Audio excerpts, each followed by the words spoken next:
অবশ্যই সেই অনুযায়ী দিক নির্দেশনা প্রদান করবেন। তো আমরা প্রথমে এই দ্বিতীয় প্রান্তিক মূল্যায়নের যে সিলেবাস সেটা হলো 44 থেকে 78 পৃষ্ঠা। এবং আরেকটা বিষয় বলে রাখি, এখানে অনুচ্ছেদ বা রচনা, ইম্পর্টেন্ট যে অনুচ্ছেদ বা রচনা রয়েছে, দানবীর মহসিন, একটি ঐতিহাসিক স্থান অথবা ময়নামতি, স্বাধীনতা দিবস, বর্ষাকাল এবং নিজ বিদ্যালয়। আশা করি এই 5টির ভিতর থেকেই একটি কি 2টি আসবে, তবে 2টি আমি গুরুত্বপূর্ণ দিয়ে দিচ্ছি, বর্ষাকাল, দানবীর মহসিন। আর আমাদের এই প্রশ্নের যেগুলো থাকবে সেগুলো অবশ্যই আপনারা দেখতে পাবেন শেষে, তো সাথে থাকবেন। আর কবিতার বেলায় বৃষ্টির ছড়া এবং কাজলা দিদি, এই দুটোর ভিতরে একটি থাকবেই মাস্ট। তো আমরা চলে আসব প্রশ্নের কাঠামো কীভাবে হবে। তো প্রশ্নে প্রথমেই কবি ও কবিতার নামসহ একটি কবিতার 8 লাইন লিখতে হবে। তো এখানে আমরা দিয়েছি বৃষ্টির ছড়া ইম্পর্টেন্ট মনে করেছি, তবে কাজলা দিদিও কিন্তু ইম্পর্টেন্ট। তো অবশ্যই দুটো কবিতারই 8 লাইন করে মুখস্থ রাখতে হবে। 70 মার্কের পরীক্ষা হবে। নিচের প্রশ্নগুলোর উত্তর সংক্ষেপে লেখো, যে কোনো 5টি, এখানে 60টি প্রশ্ন দেওয়া থাকবে, 5টি প্রশ্নের অ্যান্সার লিখতে হবে। আমরা যে প্রশ্নগুলো ইম্পর্টেন্ট মনে করেছি সেগুলো দেওয়া হয়েছে। তো বইতে আরও কিছু ইম্পর্টেন্ট রয়েছে, বাদ বাকি সেগুলোও কিন্তু পড়ে নিতে হবে। নদীতে খেয়া নেই কেন, বিহার কি, টেরাকোটা কাকে বলে, কাজলা দিদি কোথায় গেছে, কখন কাজলা দিদির কথা বেশি মনে পড়ে, হাজী মোহাম্মদ মহসিনকে কেন দানবীর বলা হয়, আর দইওয়ালার বাড়ি কোথায়। এইগুলো ইম্পর্টেন্ট দেওয়া হয়েছে, কিন্তু বাদবাকিগুলোও পড়ে নিতে হবে। নিচে রচনামূলক প্রশ্নগুলোর উত্তর লেখো, যে কোনো 3টি। বৃষ্টির সময় কি কি করতে ভালো লাগে 5টি বাক্যে লেখো।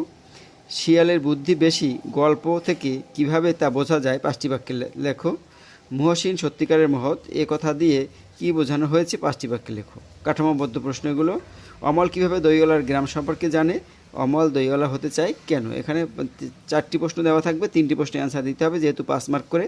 আরেকটি ইম্পর্টেন্ট প্রশ্ন আমি মনে করছি এখানে, সেটা হলো, যদি এখানে কবিতা বৃষ্টির ছড়া আসে তাহলে তোমরা অবশ্যই কাজলা দিদি কবিতার মূল ভাবটা পড়ে নেবে। তারপরে দেখো 4 নম্বরে যে কোনো 5টি প্রশ্নের উত্তর লেখো। এখানে 4 নম্বরে যে কোনো 5টি শব্দের অর্থ লেখো, যে কোনো 4টি শব্দের অর্থ লেখো।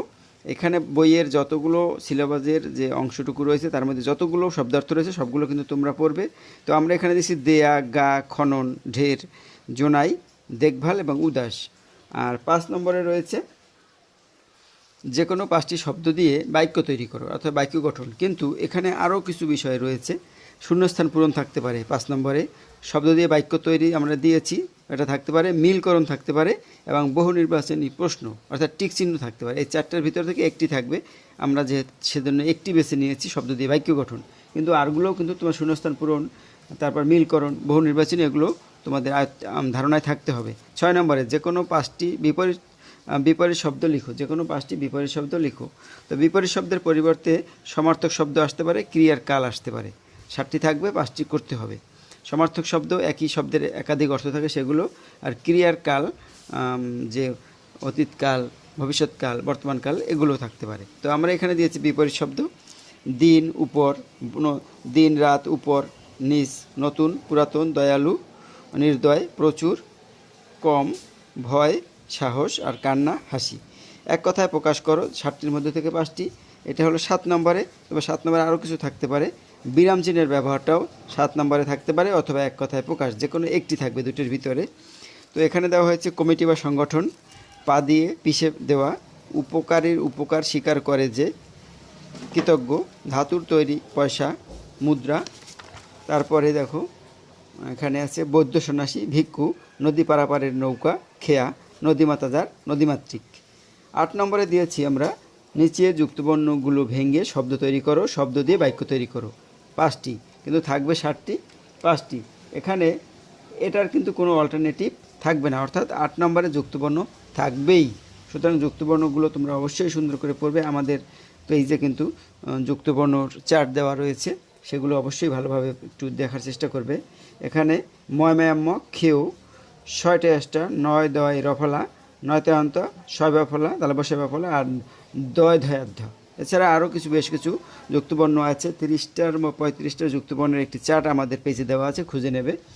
তারপর 9 নম্বরে দেখো থাকবে, পহেলা বৈশাখ উপলক্ষে শিশু একাডেমিতে আয়োজিত কবিতা আবৃত্তি প্রতিযোগিতায় তুমি অংশগ্রহণ করতে চাও, অংশগ্রহণের ফর্মটি পূরণ করে, একটি ফর্ম দেওয়া থাকতে পারে। অথবা 9 নম্বরে কবিতার মূল ভাব লিখন বা ফর্ম বিজ্ঞপ্তি। এই যে বলেছিলাম কাজলা দিদি কবিতার মূল ভাব, এখানে কিন্তু মূল ভাবও থাকতে পারে। 9 নম্বরে কাজলা দিদি কবিতার মূল ভাব অথবা এই ফর্ম থাকতে পারে, যে কোনো একটি, তবে ফর্মটা থাকার সম্ভাবনা একটু বেশি থাকে। নাম, বিদ্যালয়ের নাম, শ্রেণী, রোল, পিতার নাম, মাতার নাম, শিক্ষার্থী, স্বাক্ষর, অবশ্যই এখানে স্বাক্ষর দিবে। আর অবশ্যই কিন্তু এই অংশটুকু উপরে খাতার উপর লিখবে, অবশ্যই লিখতে হবে। আর 10 নম্বরে থাকবে অনুচ্ছেদ বা রচনা, তবে চতুর্থ শ্রেণীতে রচনা আসার সম্ভাবনাই বেশি।